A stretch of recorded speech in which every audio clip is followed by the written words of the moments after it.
Hello, ma'am. Good afternoon po. Ano yung concern mo sa hair mo? Gusto mo magpariban, kuya? Then magko-color ka ba? Anong Kung call? paano? Highlights. Ikaw, wala. Kung ano ba gusto mo? May Maganda. naisip ka ba? May hair inspiration ka ba? Wala. Wala.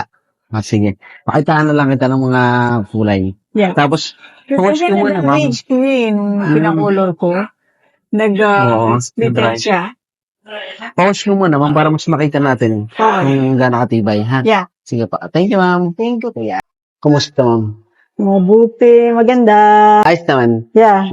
Basta, yung kanina, dapat sana magre-reband tayo. Pero dahil dun sa texture naman ng hair mo, hindi naman siya kulot, konting wavy lang, in-anti-twist na lang natin siya. Mhm. Kasi hindi naman siya kulot. Kasi, kung re-reband natin, baka hindi natin ma-achieve itong ganitong color, di ba? Yeah. Tama din yung naging decision mo na mag-highlights tayo. Para new look naman. No, hindi. Tsaka yung sinadjust mo, di ba? Oo. Basta alagaan mo lang siya, ma'am, ng pora. Yung leave-on hair mask, Hmm? mas maganda yan.